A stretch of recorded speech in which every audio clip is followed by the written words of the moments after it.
हे everyone, class seventh English book Poorvi से आज हम chapter 1 the day the river spoke आपके चैप्टर का नाम है। इसकी शॉर्ट समरी करेंगे और ये शॉर्ट समरी जो होगी वो हिंदी में होगी। अगर आप इसकी लाइन बाय लाइन एक्सप्लेनेशन भी देखना चाहते हैं तो लिंक आपको डिस्क्रिप्शन बॉक्स में मिल जाएगा, आप वहाँ जाकर उसे देख सकते हैं। तो स्टार्ट करते हैं हम अपनी इस समरी को। तो ये जो कहानी है ये कहानी है जाह्नवी नाम की एक छोटी सी लड़की की, जो कि 10 साल की है। तो ये कहानी शुरू होती है कि ये लड़की जो है नदी के किनारे बैठकर प्रकृति की सुंदरता को निहारती है। वो देखती है कि एक हरी छिपकली धीरे धीरे नदी के किनारे धूप सेकने के लिए सरकती है और जो किंगफिशर है वो नदी में मछली पकड़ने के लिए नीचे झपटता है।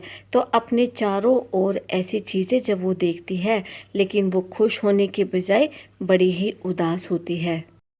अचानक एक आंसू उसके गालों पर आ जाता है और जाह्नवी को तभी एक धीमी सी आवाज़ सुनाई देती है और जिससे वो चौंक जाती है।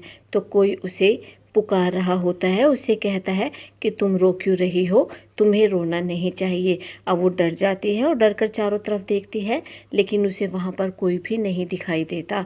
तो अब वो डर के मारे जैसे ही वहाँ से भागने लगती है, तभी उसे फिर से आवाज़ सुनाई देती है।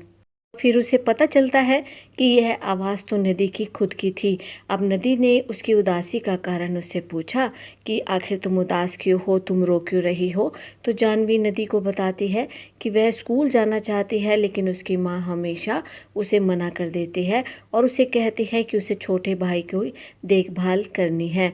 अब ऐसा उसकी माँ उसे कहती रहती है कि तुम अगले साल स्कूल जाओगी, अगले साल स्कूल जाओगी, लेकिन वो कभी भी स्कूल नहीं जा पाती और 10 साल की ऐसा करते करते हो जाती है। उसकी जिम्मेदारी सिर्फ़ और सिर्फ अपने छोटे भाइयों को संभालने की ही रह जाती है। अब वो 10 साल की हो चुकी है और उसे डर है कि अब उसे कभी स्कूल जाने को नहीं मिलेगा। लेकिन वो जानना चाहती थी कि फूलों पर मकड़ियाँ पीली क्यों होती हैं, बांस के पेड़ सरसराते क्यों हैं और चावल के खेतों में छोटी छोटी जो मछलियाँ होती हैं वो मेंढक कैसे बन जाती है। इसी के अलावा उसके पास और भी बहुत सारे सवाल होते हैं कि चाँद हमेशा एक ही जगह से क्यों निकलता है और हमेशा वो समुद्र के पीछे जाकर क्यों छुप जाता है। तो ऐसे अनेकों सवाल है जिसको वो जानना चाहती है और जिसके लिए वो स्कूल भी जाना चाहती है। वो नदी को कहती है कि अब उसे स्कूल जाने में डर लगता है क्योंकि वो बहुत बड़ी हो चुकी है।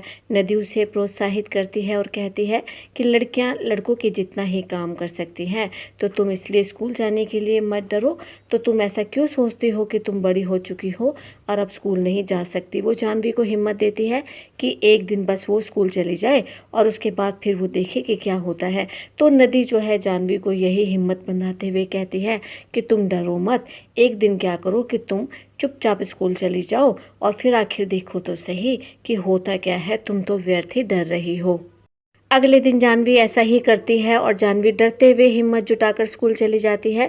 अपने भाई को गोद में लिए हुए वो पीछे जाकर खड़ी हो जाती है और तभी शिक्षिका की नज़र उस पर पड़ती है और वो उसे वहाँ रहने की अनुमति दे देती है, क्योंकि शिक्षिका देखती है कि एक लड़की डरी सहमी क्लास में पीछे खड़ी है। तो वो उससे बात करती है और उसके बाद वो कहती है कि तुम यहाँ रह सकती हो।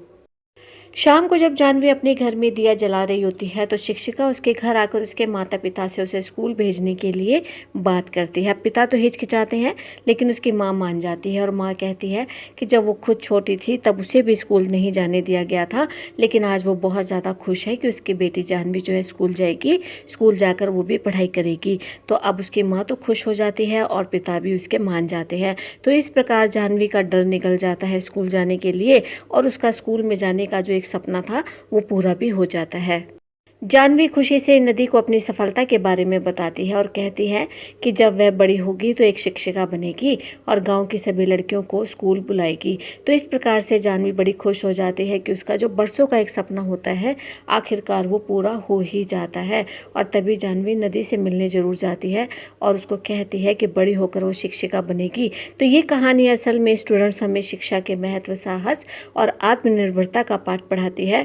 ये कहानी हमें बताती है कि हमें स्कूल ज़रूर जाना चाहिए, हमें पढ़ना लिखना चाहिए, क्योंकि इसी से हम आत्मनिर्भर बन सकते हैं और इसी से हमारे में साहस आता है जीवन को जीने का। और शिक्षा का जो महत्व है वो कहानी हमें बखूबी बताती हुई नज़र आती है। तो यही जो है इस कहानी का संदेश भी है। तो स्टूडेंट, उम्मीद है ये समरी आपको बहुत अच्छे से समझ में आई होगी। वीडियो को लाइक, कमेंट, शेयर ज़रूर कीजिए। चैनल को सब्सक्राइब करके नोटिफिकेशन बेल को प्रेस कीजिए, ऑल पर हिट कीजिए, ताकि आने वाला हर अवेलेबल वीडियो आप तक पहुँचे।